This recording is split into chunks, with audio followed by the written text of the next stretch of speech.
સુરત એક breaking news મળી રહ્યા છે કે જ્યાં સ્થાનિક સ્વરાજ્યની ચૂંટણીમાં સીએમનો પ્રચંડ પ્રચાર। મુખ્યમંત્રી ભૂપેન્દ્ર પટેલની સુરતમાં જન સમર્થન રેલી શરૂ થઈ ગઈ છે। પાટીદાર ગઢમાં સીએમ ભૂપેન્દ્ર પટેલની જન સમર્થન રેલી નાના વરાછાથી હીરાબાગ સુધી મુખ્યમંત્રીની આ રેલીનું આયોજન કે જેમાં ચુસ્ત પોલીસ બંદોબસ્ત સાથે સીએમની જન સમર્થન રેલી યોજાઈ। સુરતના ભાજપના ધારાસભ્ય નેતા અને મોટી સંખ્યામાં કાર્યકર્તા હાજર જોવા મળ્યા। કોર્પોરેશનની ચૂંટણીમાં મતદારોને રીઝવવાનો છે આ પ્રયાસ।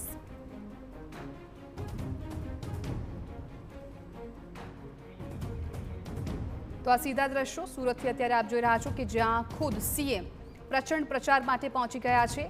આ વખતે સ્થાનિક સ્વરાજની ચૂંટણીનો જંગ ખૂબ જ રોચક બની ગયો છે કેમ કે તમામ પક્ષો અત્યારે એડી ચોટીનું જોર લગાવી રહી છે અને એ વચ્ચે એવા મોટા શહેરો છે કે જ્યાં ભાજપ હોય કે કોંગ્રેસ હોય તમામ લોકોનો વિરોધ પણ થઈ રહ્યો છે, પરંતુ અત્યારે સુરતમાં ખુદ પાટીદાર ગઢમાં સીએમ ઉપસ્થિત છે અને ત્યાં જન સમર્થન રેલીનું આયોજન કરવામાં આવ્યું છે। આપ દ્રશ્યોમાં જોઈ શકો છો કે રોડ શોનું આયોજન મુખ્ય પ્રધાનની આ રેલી છે કે જેમાં મોટી સંખ્યામાં ભાજપના જે નેતાઓ છે એ પણ જોડાયા છે। ખાસ તો આ વખતે સુરતમાં જે પરિણામ છે એ પરિણામ ઈચ્છિત મળે તે માટે અત્યારે આ રેલીનું આયોજન કરવામાં આવ્યું છે। મહત્વપૂર્ણ છે કે સુરતમાં પણ ઘણા એવા વોર્ડ હતા કે જ્યાંથી ઉમેદવારો સામે રોષ વ્યક્ત કરવામાં આવ્યો હતો। નાગરિકો છે એ અનેક એવી સમસ્યા છે, ખાસ કરીને ખાડીની સમસ્યા જેને લઈને ત્રાહિમામ પોકારી ગયા હતા, પરંતુ આ તમામ સમસ્યાઓની વચ્ચે જ્યારે પ્રચાર પડઘમ શાંત થવાને હવે 2 દિવસ બાકી છે એ પહેલા અત્યારે સુરતમાં મુખ્યમંત્રી ભૂપેન્દ્રભાઈ પટેલનો આ રોડ શો કે જે ખૂબ મહત્વપૂર્ણ છે।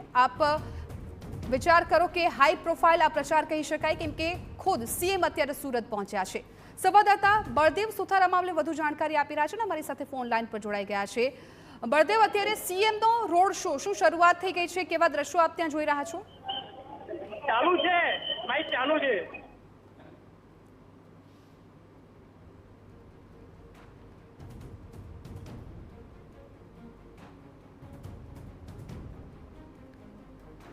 તો અત્યારે સીધા દ્રશ્યો આપ જોઈ રહ્યા છો કે જ્યાં સુરતમાં પાટીદાર મત અંકે કરવા માટે અત્યારે ખુદ મુખ્યપ્રધાન ભૂપેન્દ્ર પટેલ પહોંચ્યા છે। જન સમર્થન રેલી કે જેની શરૂઆત થઈ છે। આપ દ્રશ્યો જુઓ, નાના વરાછાથી હીરાબાગ સુધી મુખ્યમંત્રીની આ રેલી છે। ફરી એક વખત અમારા સંવાદદાતા બળદેવ સુથાર ફોન લાઈન પર જોડાઈ રહ્યા છે। બળદેવ, અત્યારે સીએમની રેલીનો પ્રારંભ થઈ ગયો છે, કેવા દ્રશ્યો આપ જોઈ રહ્યા છો ત્યાંથી?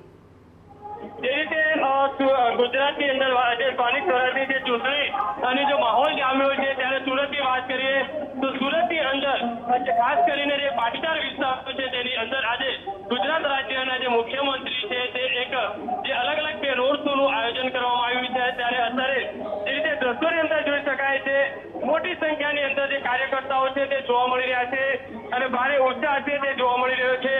સુરતના નાના વરાછાથી લઈ અને જે હીરાબાગ સર્કલ સુધીની આજે એક જે રેલીનું આયોજન છે। જ્યારે બીજા રૂટની વાત કરીએ તો કતારગામ વિસ્તારના અલગ અલગ જે વોર્ડો છે તેની અંદર જે રેલીનું આયોજન કરવામાં આવ્યું છે અને ત્યારબાદ જે રાત્રિના સમયે કતારગામ ડભોલી વિસ્તારની અંદર એક સભાનું જે આયોજન કરવામાં આવ્યું છે। ગુજરાત રાજ્યના જે મુખ્યમંત્રી છે અત્યારે જે રીતે જોવા મળી રહ્યા છે કે ભારે ઉત્સાહ સાથે આ રેલી છે ધીરે ધીરે આગળ જે પ્રસ્થાન જે કરી રહી છે।